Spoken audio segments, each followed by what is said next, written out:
अब वेद को आप खंगाल कर देखें या इस दावे को देखें या इस बात को देखें कुरान की, कि जैसे कुरान जिस बात को कह रहा है ये सारी चीज़ें वेद के अंदर हैं कि नहीं है, यानी कुरान के बुनियादी अकायद और रसूलुल्लाह सल्लल्लाहु अलैहि वसल्लम का जिक्र।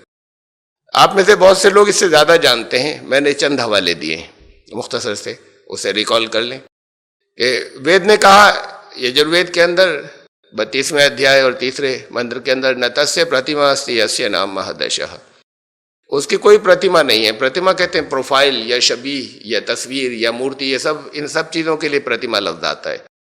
तो उसकी कोई प्रतिमा नहीं है। अक्स के लिए भी प्रतिमा आता है, उसकी कोई प्रतिमा नहीं है, सिर्फ उसकी याद, नाम, जिक्र, यही सबसे बड़ी नेकी है। कोई फिगर नहीं है, उसकी सिर्फ याद और जिक्र, उसका नाम, ये सबसे बड़ी नेकी है। वेद ने कहा, मैं सिर्फ चंद दे रहा हूँ यहाँ पर हवाले, आप में से जो थे जुड़े हुए उनको इससे कुछ ज़्यादा याद है या मालूम है। स एष एक विदेक एव, के सिर्फ वही वो एक है और सिर्फ वही अकेला एक है। जैसे अकेला सिर्फ एक कहा जा सकता है हकीकतन, वरना बाकी किसी को एक नहीं कहा जा सकता, तो वो सिर्फ वही एक ऐसा है जो एक कहलाने के लायक है। अथर्ववेद 13:4-12, उसके 13वें कांड के, उसके अंदर सूक्त नंबर 4 और उसका मंत्र नंबर 12। तो ये तो तौहीद के वही एक है और सिर्फ वही एक है जो अकेला कहा जा सकता है। लेकिन फिर बात सिर्फ एक से पूरी नहीं होती। हाँ एक है, लेकिन बहुत से औरों को भी हम पूज लेते हैं।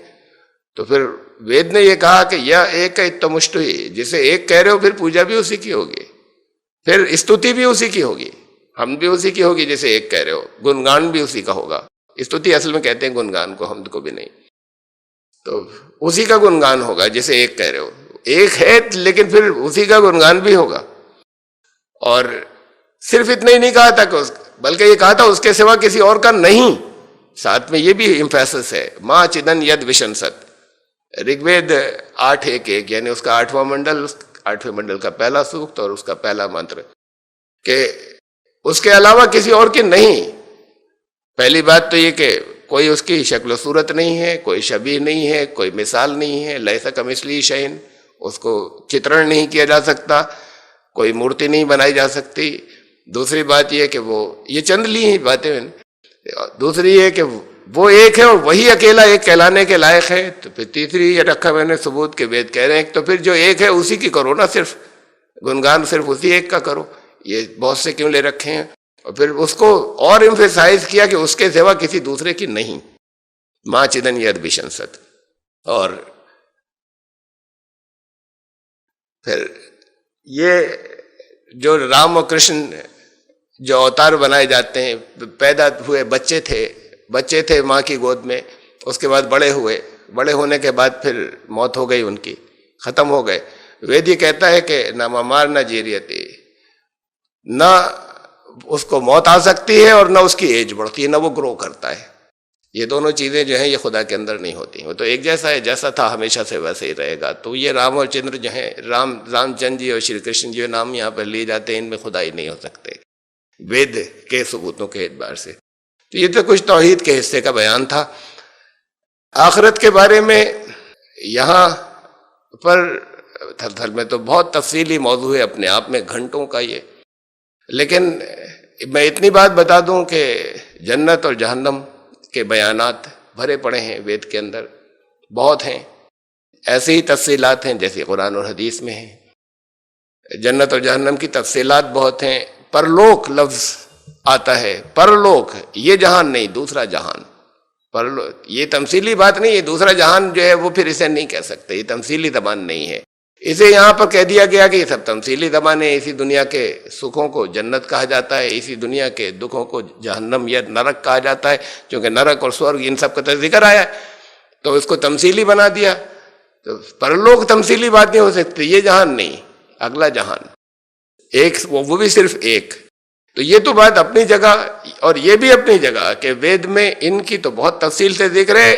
और जिस अकीदे को आवागमन या पुनर्जन्म या ट्रांसमाइग्रेशन ऑफ सोल कहते हैं कि इसी दुनिया के अंदर बार बार आत्मा या रूह आती है, उसको नए कालिब और नए जिस्म मिलते हैं, अमाल का बदला यहीं पर मिलता है, इस अकीदे का वेद में कहीं जिक्र है ही नहीं, एक जगह भी नहीं।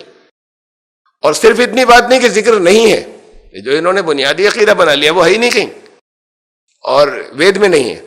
और सिर्फ इतनी बात नहीं कि नहीं है, बल्कि खुदा के कलाम में तो यह होता है कि वो चीजें जो आगे आइंदा होने वाली हैं, आइंदा गड़बड़ होने वाली हैं, उसको पेशगी रोका जाता है कि ऐसा मत करना, ऐसा मत मानना। तो वेद ने रद्द की है कि लोग ऐसा मानने लगेंगे आइंदा जाने के बाद, या आवागन या पुनर्जन्म का अकीदा बार बार इस दुनिया पे, तो उसकी रद्द की है वेद ने कि इसे मत मान, इसको जो लोग ऐसा मानते हो उन्हें विजित करना, उन्हें मगलूब करना, चाहे दलीलों से हो जाए जिस अंदाज में, उन्हें रोका जाएगा, उनको हराया जाएगा कि ये अकीदा गलत है। तो ये बड़ा अहम मंत्र है वेद का, ये ऋग्वेद 192:10, उसका पहला मंडल, उसका सूक्त नंबर 92 पहले मंडल का, और 92 सूक्त का मंत्र नंबर 10। पुनः पुनः जायमाना पुराणी समानम वर्णम अभि शुंभ माना। ये बार बार जन्म लेने का जो अकीदा है, ये पुरानी समानन, ये प्राचीन पहले की तरह चला आ रहा है, पहले से लोग कहते चले आ रहे हैं। ये फ्यूचर की बात कही है वेद कि बहुत जिस दौर में होगा उसमें बहुत पहले से चला आ रहा होगा, कि ये लोग कहेंगे कि ये तो हमारे आबा अजदाद से चला आ रहा है, असलाफ से चला आ रहा है। कहा कि ये तुम्हारे आबा अजदाद असलाफ से चला आ रहा है। वेद ने कहा कि इस तरह का अकीदा जो है ये विशुंभ माना, ये फैलाया जाता है। श्वदनी व कृतनुर विज आमे माना, और ऐसा अकीदा जो है वो तो गुनाहगारों का है। और जो लोग ऐसा अकीदा रखें, आम ईमाना, ऐसा मानने वालों जो लोग करें, कृतनुर विज, उन्हें विजित करो, उन्हें मगलूब करो, उन्हें डोमिनेट करो, उसे रोकोगे, समझाओगे, उसको ख़त्म करोगे उस अकीदे के लोगों को। तो ये एडवांस में ये बात कही गई थी, तो इसमें तो उसकी रद्द मौजूद है।